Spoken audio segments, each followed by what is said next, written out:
Meu nome é Marcelo Dantas, eu sou o curador desse projeto que chama-se Outras Ideias para o Rio, que está começando hoje aqui no Rio, mas a gente vai começar a intervir sobre vários pontos da cidade a partir do dia 7 de setembro.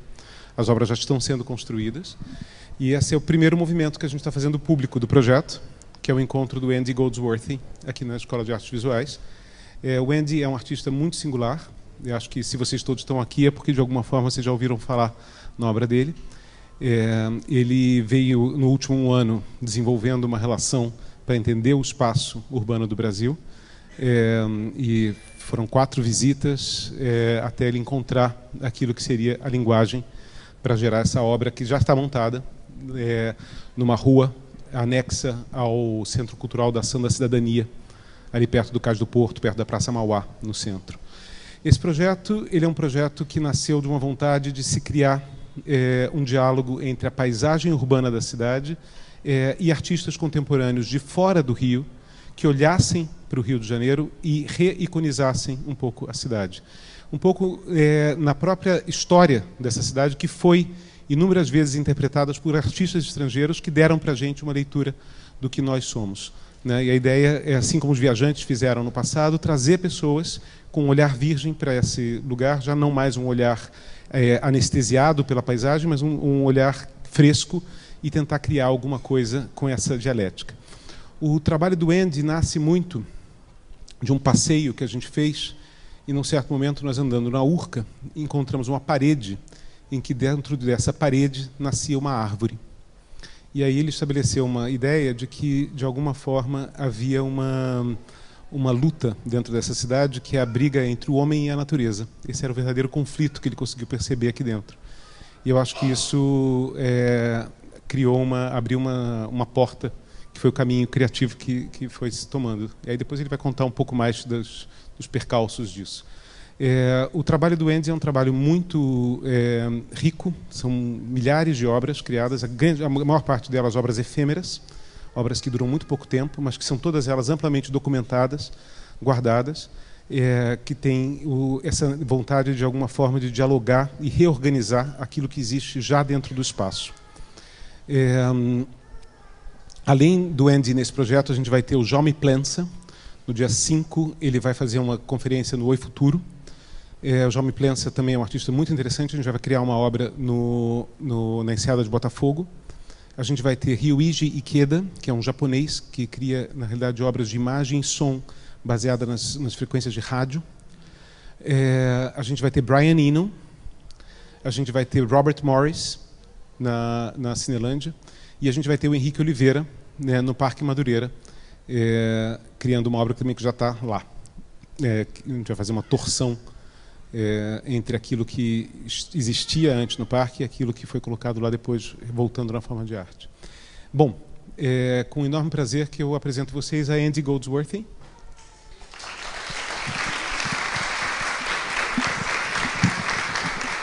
E ele está com vocês.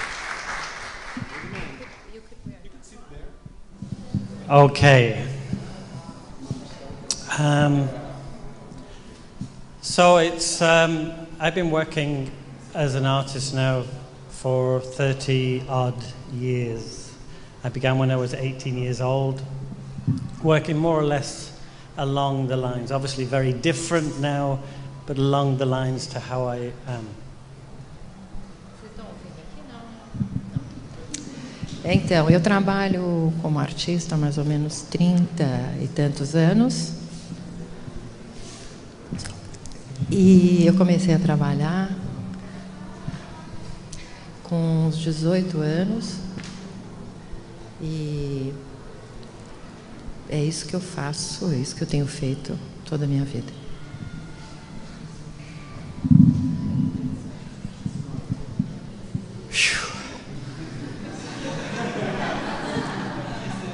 Yeah, that's probably a good idea. That's great. Well done. I think I'll be brief. Acho que eu serei breve. This is where I live. Aqui é onde eu moro. And this is my studio. E esse aqui é o meu ateliê. And most days I go out and make 1 or 2 works each day. E, na maioria dos dias, eu saio e faço 1 ou 2 obras a cada dia. Normally, I don't know what I'm going to make that day. It will depend on the weather, the light, the season.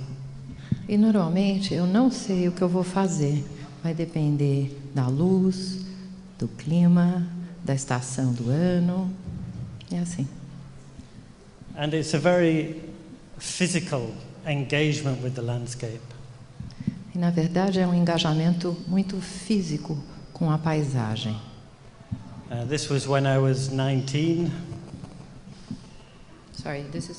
When I was 19 years old. Essa obra eu fiz quando eu tinha 19 anos. And this is this year. E essa é deste ano. So that physical engagement with the landscape is still very, very important to me. E esse engajamento físico, então, com a paisagem ainda é uma coisa muito forte para mim. It is also important that I make things. Oi. Também é importante que eu faça Oi. coisas. Okay, if there's anything particular that you need translating, please just say, okay? All right, so you're off. Yeah. Se houver alguma coisa específica que vocês precisarem de tradução, levantem a mão, eu estou aqui e a gente traduz. Phew, okay. So it's very important that I actually make things, that I don't, the physical side of working, engaging, going walking is obviously very important, but when you make something, it forces me to look and feel and see things and understand things that I would never have done otherwise. So to pick the ice up is okay, but then to try and make an arch means that I begin to understand the nature of the ice, and probably even more importantly, the nature of the day and the temperature and the weather. Because a work like this is actually frozen in position. And there's a wonderful tension of making the work under those conditions. And tension is a very important aspect, I feel, of sculpture, of my art. There is an idea that nature is somehow relaxing and therapeutic and calming. It is not. For me, it is very intense, powerful, and at times brutal, and desperately challenging. And, of course, beautiful too.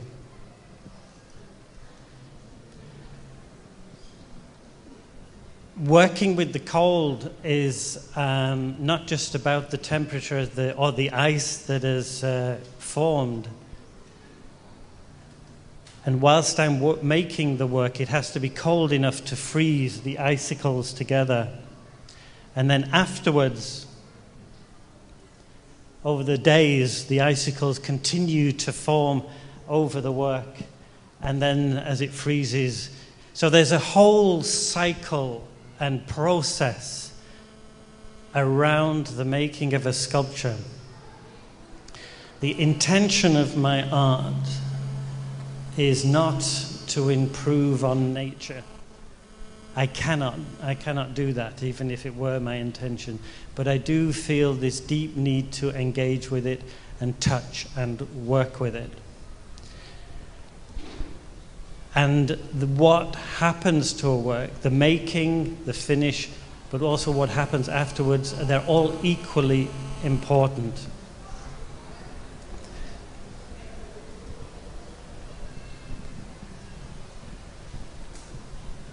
This, sometimes the works are quite large, like the long icicle piece, which went from about here to the speaker. And then other times they're very small, very subtle, hardly seen. People would walk past them and not know they are there. And for those at the back, the sculpture is the gap. everything that I make is made. It has to exist outside or it has to exist as a work. It is not manufactured through images or by computer technology. I still photograph on film for my main work because I like that inability to affect the image. So this particular piece, I cut the icicle, and then I froze hair, human hair, on either side, which you can't see. It just is suspended there. And the most difficult aspect was getting hair from my girlfriend. She has a very strong, powerful hair, and it had to be her hair.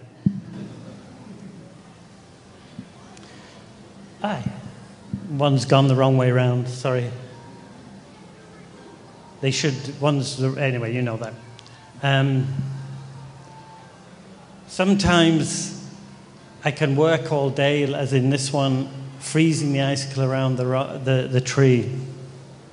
And then just as the work was finished, the light shone onto the work, and it was as if the icicles were absorbing all the light around and then throwing it out again. I live for moments like that. They don't happen very often, but I live for them. And I cannot explain to you what it feels when you make a work and that kind of event happens.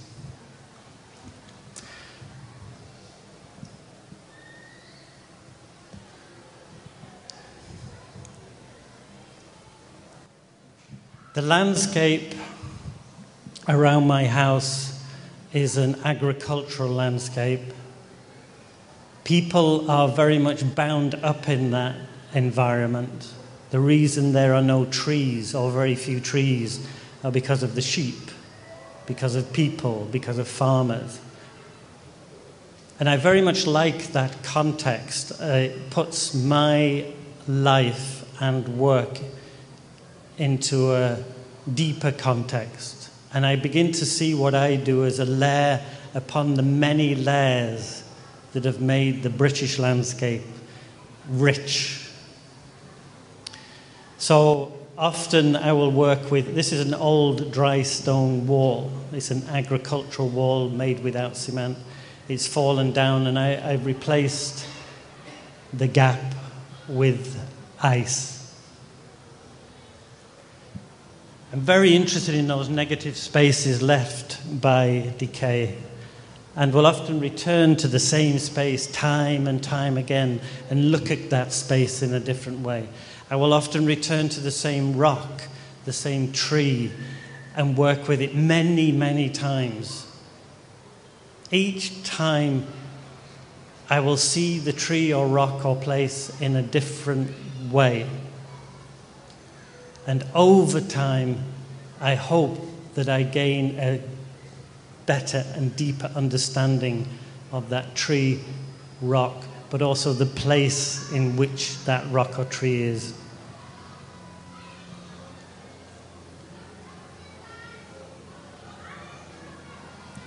And I'm particularly interested in fissures and cracks and openings. They're ways of entering the landscape, of going beyond the surface appearance of things. And I think as an artist, that's a very important idea or intention, to go beyond the appearance. The yellow around the crack is made with the leaf of a tree that's called an elm tree, which is the same tree that is the one fallen on the ground. And the leaves are held with water, so I'm dipping them in water and putting them onto the tree.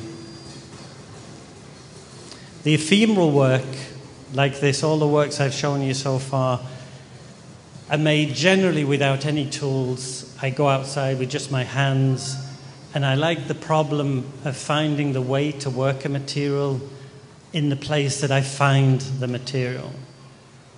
It is not playing the primitive, and I will use tools and technology if I need them, but for these kinds of work, I love that freedom of just using my hands, and that contact between hand and material creates a friction that creates a dialogue that creates ideas.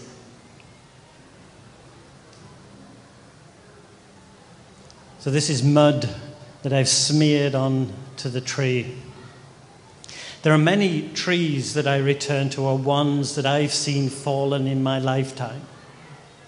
This one, along with the previous one, actually fell where I had stood working many times. And there's a deep sort of fear and connection to knowing that I stood where that tree has now fallen. And then over time, I watch the trees decay as I work with them and see them change. I love the idea of drawing, of three-dimensional drawings, the idea of a line exploring a space. These particular lines are made with it's a kind of a grass, and the thin end of one is pushed up the hollow end of another and held with thorns to the tree. I had a pair of ladders for this. It was quite tall. But the most significant thing about this work is that it's calm. And when I do a work like that, it is made only possible because of the calm conditions. And all of the works, to some extent, have that element in them. They're a response to the weather. And there's, again, a tremendous tension in working, knowing that the wind may just come up and blow the work away, or the temperature may rise and I can no longer freeze an icicle to another icicle. So there's an element of energy created by that sense of imminent change and collapse. And in fact, this work soon blew away. Now, if that had happened any sooner, the work's over, the work's finished. And there are many, many works that have failed. So many things that I've made that have blown down, fallen down. Making mistakes is very important. Making bad work is important. I make some terrible, terrible sculptures. You know, if you make 1 or 2 works a day, you're going to make some terrible things. And you should never be frightened of making a bad work, but you should also never be frightened of admitting that's a crap work.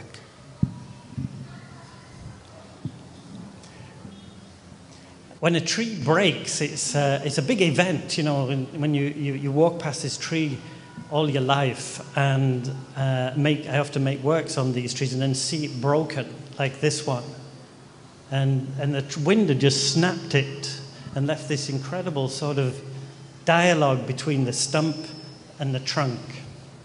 So it's a kind of opportunity to try and understand that. And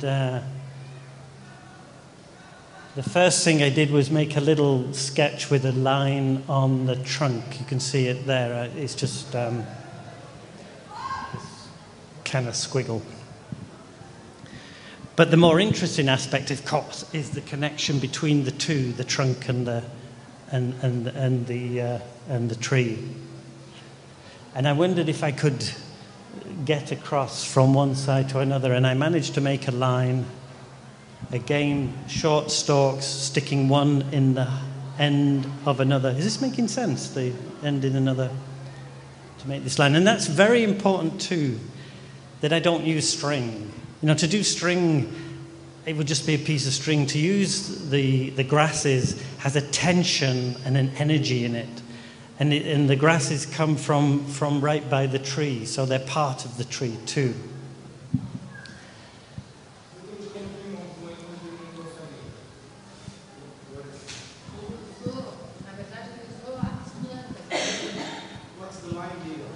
Right. Well, actually, if it's not a grass, it's a nettle.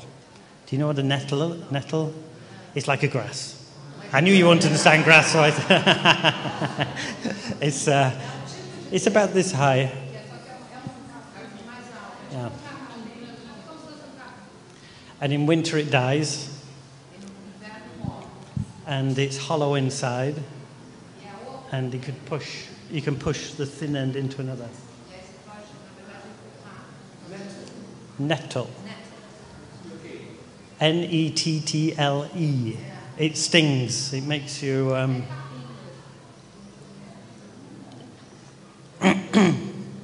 Anyway. And it's held at either end with thorns. Do you know what... Can you translate thorn? Pinus. Which comes from here. This tree is a thorn tree. So there's all these really interesting connections. And it's the same for every work that I've shown you, and I don't have time to explain every work in that kind of detail, but everything has a place and a purpose in the work, how it's fit together, where that pin came from, how it fit into the tree, how I climbed the tree without disturbing the tree. Those are all important aspects of the work. And then you make a discovery like that and it opens up a whole world of opportunities. There you go. Do you have that in Brazil? Oh, there you go. We make beer from it. It's not very good beer.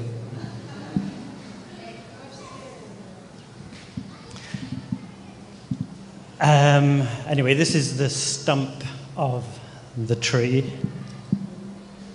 And that gives you a sense of the scale. And when I stand on the work, it's actually going like this, you know. So you can see how it's a little bowed, and then it tightens up. And I really don't know how I managed to make these things without it falling apart. Sometimes I think it's just will. I'm making a work here in Rio at the moment, and I think my willpower is holding it. And I'm a little nervous about leaving tomorrow.